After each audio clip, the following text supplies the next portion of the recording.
The way they control information is to use their position of authority.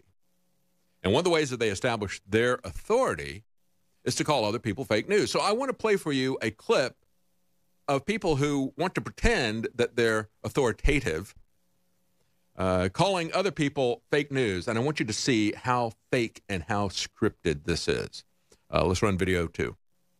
Headley. And I'm Ryan Wolf. Our greatest responsibility is to serve our Treasure Valley communities, the El Paso, Las Cruces communities, Eastern Iowa communities, Mid-Michigan communities. We are extremely proud of the quality. This is CBS, ABC, Fox News, all these different networks. But we are concerned about the trouble and irresponsible, one-sided news stories plaguing our country. plaguing our country. Reading the same script. Biased and false news has become all too common on social media.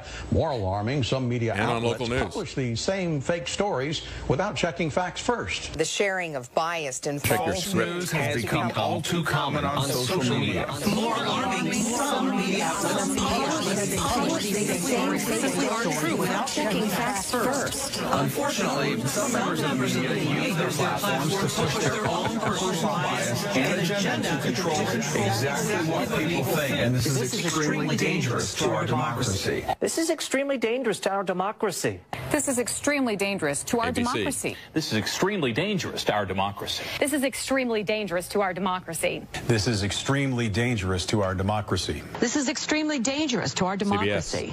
This is extremely dangerous to our democracy. This is extremely dangerous Fox. to our democracy. This is extremely dangerous to CBS our again. democracy.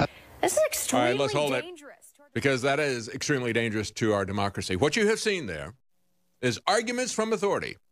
We are people in suits standing in front of a big screen. Don't believe me because I'm in a studio. Believe me because what I have to say makes sense. Question authority.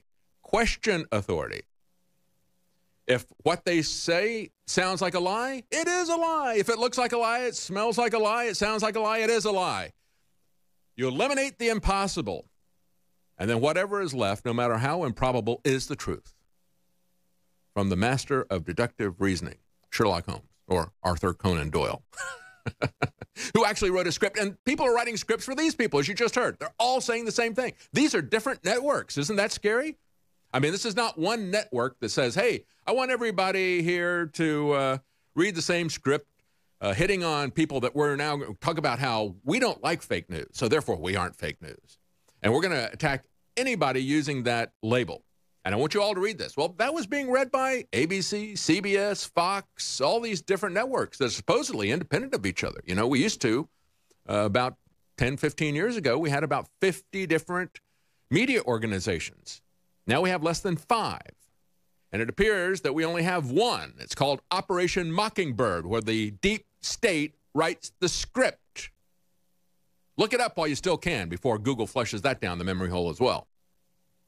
Operation Mockingbird was created by the CIA so that ABC, CBS, and NBC would all say the same thing about the same issues every night. They would all talk about the same issue from the same perspective and give you the same information. So, of course, because they knew about the Ash experiment, you would all believe it, just like they're all telling you the same thing here. And anybody that questions what the official story is from the CIA deep state government is a conspiracy theorist. Well, bring it on.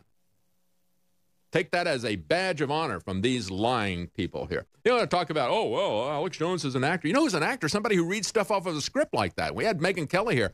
I talked to her personally. There's nothing there. You know, she's pretty woman that is reading a script. But you know what? A beautiful woman is somebody, when you look in her eyes, there's a connection there. She's a Stepford wife that is reading news to you that has been written by somebody else. She is an actor. These people are actors. They don't know what they're talking about. They don't believe anything. You want to talk about some conspiracy theories? Let's talk about the guy who was the UFO expert. Vomited 2 liters of black fluid, died at the age of 39, and sent a message to his mother, hey, your boy's in trouble. If anything happens to me, investigate. Well, they couldn't because the laptop was wiped out by the authorities. Oh, I guess he was just a theorist, so they had to take the information off of his laptop. Well, how about this one? How are Bruce and Nellie Orr, Christopher Steele, and Fusion GPS plotting? This is an article from Breitbart. You know, is this a conspiracy or is it a theory? Are Bruce and Nellie Orr and Christopher Steele and Fusion GPS involved in a conspiracy, or is this just a theory? New emails have been released that show that Orr continued to receive information from former British spy Christopher Steele, who, by the way, had some very deep and close connections to the guy that was allegedly gassed in the UK, Skripal. Anyway, Judicial Watch got this information with another FOIA request lawsuit. You have to sue these people to get any information from them. The day is coming when they're not going to produce any information with lawsuits. They fight it pretty hard, and they cover up a lot of this stuff, even with the lawsuits. But anyway, he was deemed to be an unreliable, confidential human source, but that didn't stop Orr from continuing to use him, or the FBI for that matter. Here's another conspiracy theory. Washington Times, L. Todd Wood says, well, Alex Jones is right. China is the threat, and it may be too late. With the recent news about the monopoly of high-tech companies in the United States deplatforming Alex Jones from their systems, it'd be wise for Americans to look deeper at the agenda behind this move. No, let's not do that. Let's not think about what's behind any of this stuff. We now have the InfoWars site back up. I'm just informed, so you can go to InfoWars.com after that DDoS that has been happening the last couple of days. He says, where Alex Jones has been very spot on is the threat that communist China poses to our future and to our way of life, how this threat has corrupted our government, our educational system, much of our high-tech industry. Folks, they're taking over the entertainment industry. I went to see the Mission Impossible film. That's the only movie I've gone to see in the last year because it's such garbage coming out of Hollywood anymore. But it was produced by Alibaba, had a hand in that.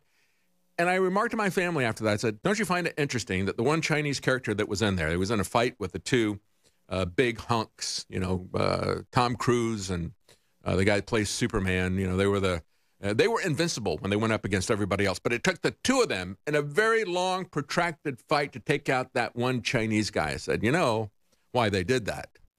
That was Alibaba in there doing that. They're going to be subtly manipulating things, everything that you see. And it's going to be stuff that's far more important than just making Chinese people look good. This is Science of AI, brags Google's AI Chinese chief scientist. His name is Fei Li. He said, the science of AI has no borders, and neither do its benefits. And as L. Todd Wood points out, well, he may have not noticed that they have a border.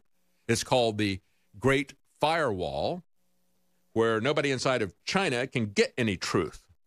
And now we have Google and Apple actively working with them. Why? Because of the money. And when we come back, I'm going to tell you how Amazon is working with them and how Amazon appears to own the Secretary of Defense, James Mattis. This is big news, folks. This is big corruption. This is like what we saw with Halliburton and Cheney. And it's happening right now in the Trump administration. There's an article from Vanity Fair. Everybody immediately knew that this contract was for Amazon. Has Jeff Bezos become more powerful in Washington, D.C. than Trump? And are there people in his administration that are turning a contract of over $10 billion to Jeff Bezos? I'm going to talk about that. And I'm going to talk about how they really hacked the elections. I'm not interested in these phony results from yesterday's election. When I tell you what's going on with elections, you aren't going to believe any of this stuff anymore anyway. Yeah, it is important, and we need to get control of it. And some people at some local levels, they haven't made this a system-wide, enterprise-wide hacking of the election system, and we've got to stop that. We've got to get this stuff out of their hands. There's ways that we can do it with technology, but they're not going to do it with technology. We may need to just go back to pay. I think we do.